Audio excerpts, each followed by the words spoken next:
But yeah, I actually saw the first time I ever saw Guns N' Roses was Governor's Ball. I think it was 2012, and it was the sort of revamped Guns N' Roses with Bumblefoot, and who else was there? What was his name? Oh God, I'm forgetting his name. Oh no, I have his face. I'm seeing it right now, but I can't remember. But like, it was the new incarnation of Guns N' Roses, and I mean, they were good. They don't suck. Obviously, Axl's not going to surround himself with bad musicians. He's a very high caliber creative type, and he wouldn't go out on tour if he was around musicians who couldn't handle the material. But he had people who handled the material really well, respected it, and respected it enough so that they didn't try DJ Ashba. That's his name. Yes. DJ Ashba. I was drawing a blank myself, and I was trying to remember because I've followed Guns N' Roses a little bit over the years. Just to kind of keep tabs. Yeah, so going back to what I was saying is that everybody respected the material enough that they didn't want to do their best Slash or their best whoever they were, quote unquote filling in for. They played the part, the meat and potatoes of the part, while still putting their own spin on it, which was interesting.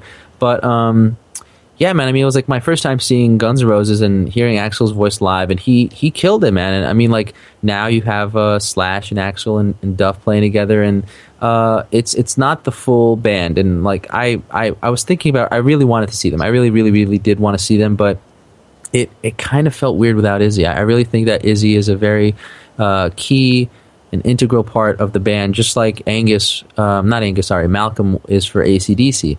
You can make the argument that the rhythm guitarists for both those bands were kind of like the backbone, I guess. They really were the guys who were the silent, quote unquote, leaders, or the glue, really, to keeping the band together. But yeah, I like all versions of Guns N' Roses. I think Chinese Democracy. Listen, when that album came out, I bought 2 copies. Okay. 3 actually, 2 for myself and 1 for my current girlfriend at the time. But you got to understand that album cost like $25 million to make. So if I buy 3 albums, 3 copies of that, that's a steal. Okay, He spent $25 million or something, or maybe 50. I don't even know what it was, but like a huge amount of cash putting that album together. And I like the songs on there. I think not every song is a home run, but songs like Better, songs like Chinese Democracy, those are songs that they're playing on the reunion tour right now because they're really, really good songs. And I think on a song, Robin Fink, who was actually the guitarist in 9 Inch Nails, I never knew about the guy.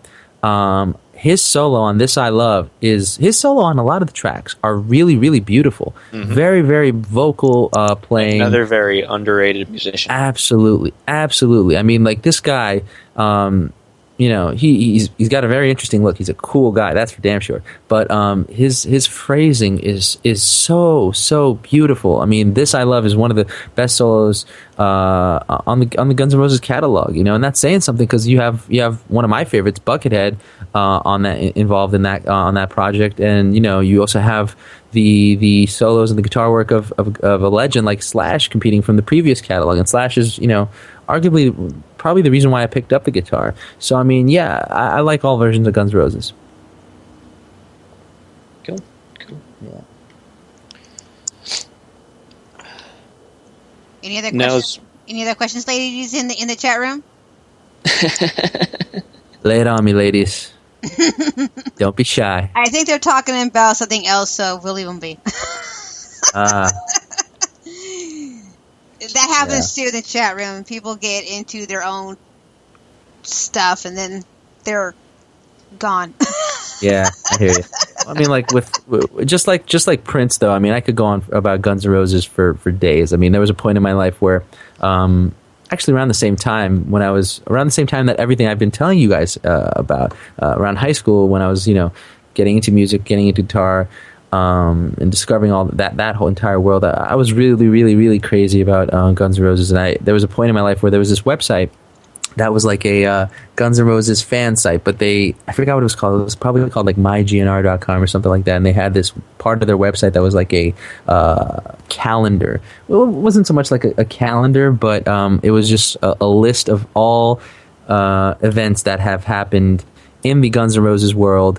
All the events that happened, all their arrests, what month. Like, for example, if you look up August 1989, and you'd see every day in August 1989 in this website, and what Guns N' Roses, any sort of major headline they had, or what events they were a part of. So I remember I used to know that calendar like back and forth. I used to know where they were, what country they were in on any particular year, on a given day. I memorized that shit, and not even. I'm sorry if I cursed, but I memorized that calendar front and back, not even intentionally. And I remember because I think it was.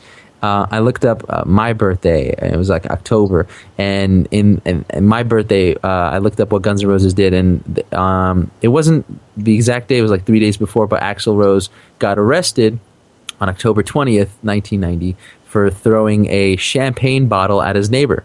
So that's how yeah. So, I mean... Is that how you celebrate your birthday every year now? Well, the 20th, yes. The 20th is the day that Axl broke a champagne bottle over his neighbor's head, and that's what I celebrate the day with. You go out there to your neighbor and you break. No, you got to read. No, my neighbor's a nice guy, so no, unfortunately not. But yeah, Guns N' Roses are great, fantastic artists, and they're one of the last sort of artists that you can really hear sort of because they come from a day and age where rock and roll was a bad word. They have a song called "Nice Boys Don't Play Rock and Roll," and they came up at a time when that was most definitely the case. And these are guys who you could hear, like for example, the last recording I think they ever did with each other was for the "Sympathy for the Devil," the movie, the soundtrack for the movie. They did. I'm sorry, not "Sympathy for the Devil." "Interview with the Vampire" is the name of the movie, yep. And they did a cover. They did a cover of Rolling Stones, their song "Sympathy for the Devil." End credits. Right. It was for the end credits in the movie, but the actual recording was on the soundtrack, and it was a really great soundtrack.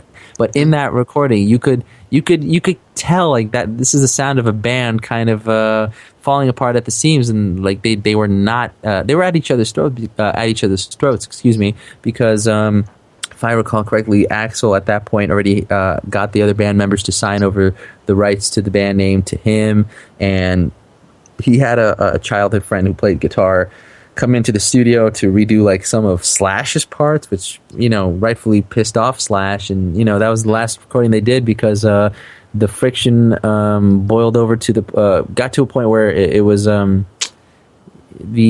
S got real. I didn't want to say the bad word, but the S got real, and somebody had to pay the piper, and I think Matt got fired after that, and then Slash resigned, and then Duff resigned. Yeah. Well, it's funny. Axl Rose is kind of in the same kind of attitude frame of mind as people like Prince and like Trent Reznor, in that they're uncompromising. They have their vision of how they want things, and that's how it is. And you either take it or leave it.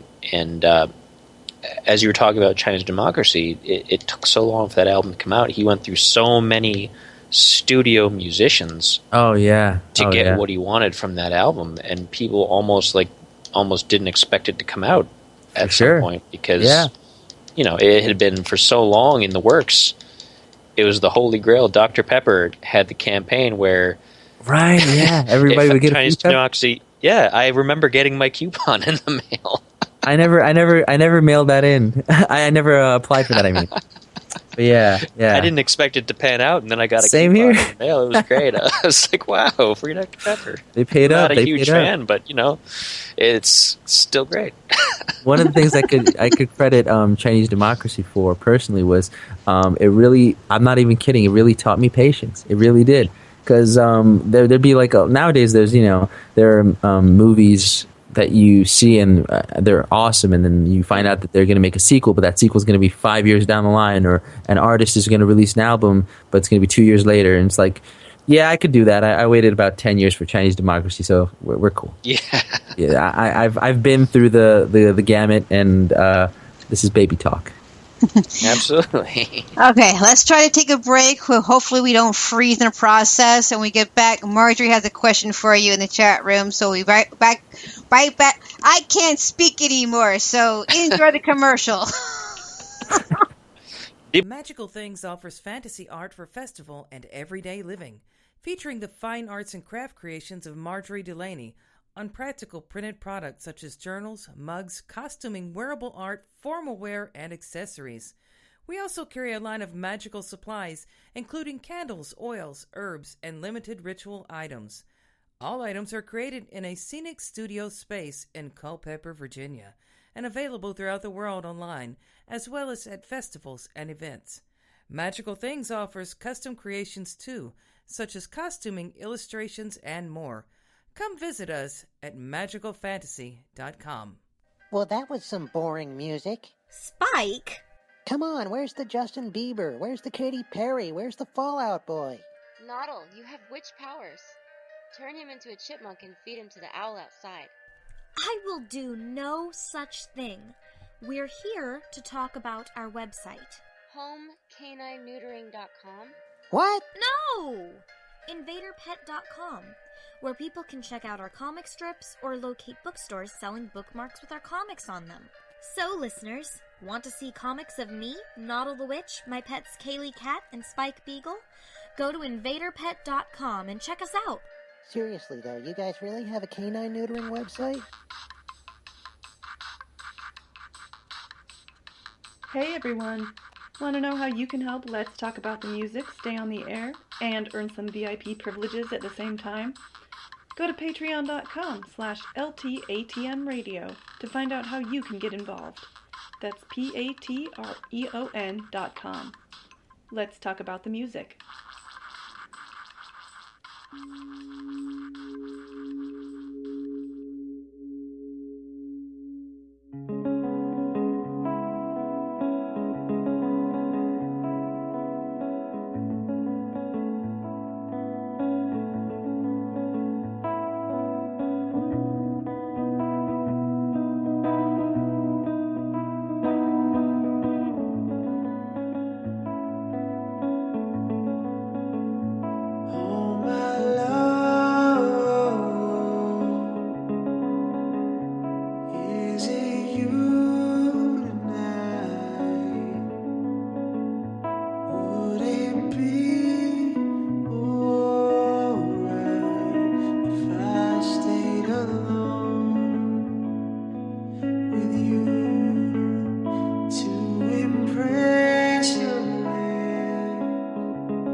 And I don't care if it's